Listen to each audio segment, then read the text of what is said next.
Waheguru Ji Ka Khalsa, Waheguru Ji Ki Fateh. Welcome back to Amrit Bani. Now this portion, as stated earlier, will be our discussion portion. And today on our segment on Amrit Bani is a special guest by the name of Professor Paramjeet Singh, who has spent a great portion of his life studying classical music. Professor Paramjeet, welcome to Amrit Bani. Waheguru Ji Ka Khalsa, Waheguru Ji Ki Fateh. Thank you. Professor Ji, you've spent a lot of time studying classical, Indian classical music. Please give us a brief history of what exactly it is that interested you in studying this. Actually, I'm born in a musical family, first of all, in Patiala. And my father, Gyani Kripal Singh Ji, he was a wonderful traditional classical Gurbani singer. And my brother who teach me, my guru, Baljit Singh. And then we have education from Patiala Gharana, from like Bade Ghulam Ali Khan Sahab. And then I start my study music education from 6th grade. Then I have completed my graduation. Then I have done post-graduation from Patiala University in Indian classical music, vocal. Then I have done a Master of Philosophy in Indian classical vocal from Delhi University. And I was very young when I got a lecturership in Gurmat College, Patiala, under Punjab University, to teach the post-graduation classes. It was 90. So I got a job from 90 to 96 in Gurmat College, Patiala. As parallel, I started traveling throughout the world, almost 1.5 decades, 15 good years. I spent in voluntary teaching with all human beings. Excellent. So people from everywhere that have worked with you. Yes. Excellent. So now, I guess having a family who's really deeply into music really assisted you in getting involved, and it opened your eyes to music. But so today, especially with the viewers that I want to discuss, that it's very important that we have a Kirtan segment on our program, and which is singing of the hymns of the glorious Lord. But the importance of singing in Sikhism, in Sikhi, most of the Eastern religions, there's a lot of Eastern religions that don't like the singing aspect of things. So why do Sikhs sing hymns? Actually, singing is basically, we have to talk a little bit about the origin of singing, of the ragas. The history is almost more than 2,300 years back starting. So this is of actual music, Indian music. Yeah, Indian classical music. Right. And on that time, the music was only for salvation. It was not for entertain. And the Sikh philosophy starts from 15th century. 1479. 69. And before that, it was already established, all the ragas. Even you can get the written evidences of Indian classical ragas in the 3rd century in a granth named as Natya Shastra, written by Bhartamuni. So now, just to step back a bit, because a lot of our audience are very new to just Kirtan in itself. Singing in ragas you speak of. What is rag? Rag is, if you are asking the definition of rag, a group of particular notes. They can provide you a spiritual player. It's called ragas, named ragas. I see. All right.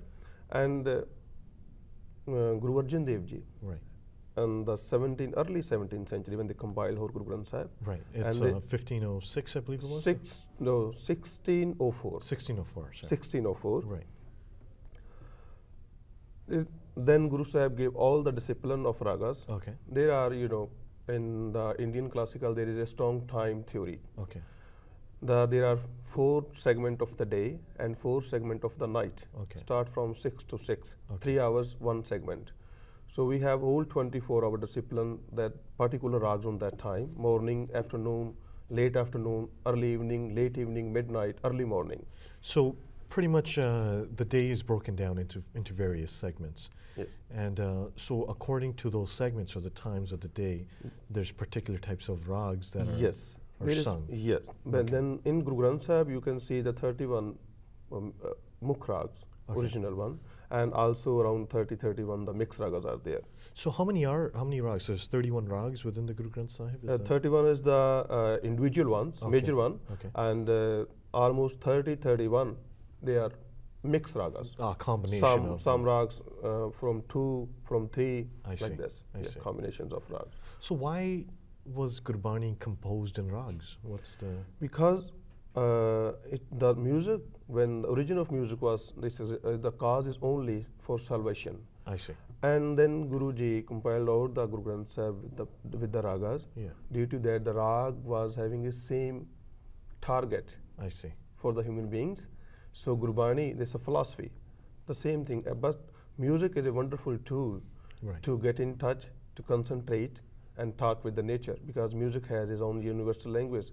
So music was created for the salvation on that time. That's why Guru Sahib, the Sikh philosophy, the same idea is there for salvation, to meet him, the ultimate God.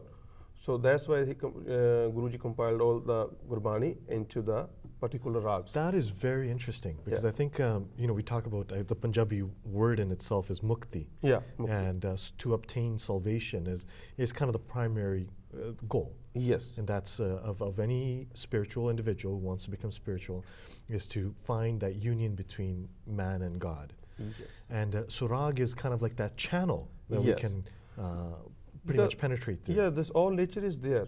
All the scale is created by the nature. The sounds are not made by the human beings. Right.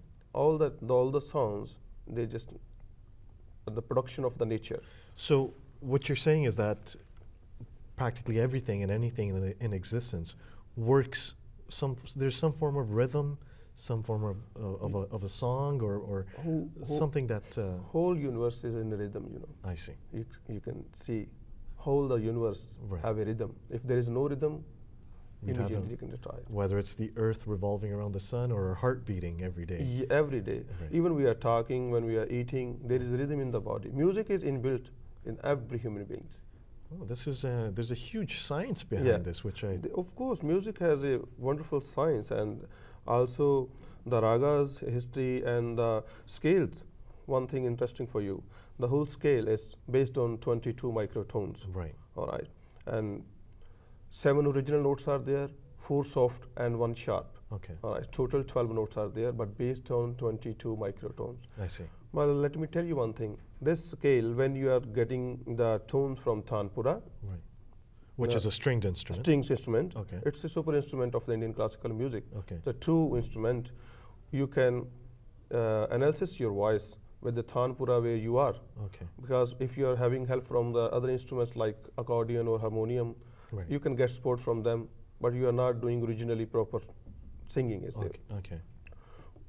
I just want to tell you the science of this octave, this whole octave. Okay. Everything is happening in this world. Doesn't matter. It's a plain sound. We are talking.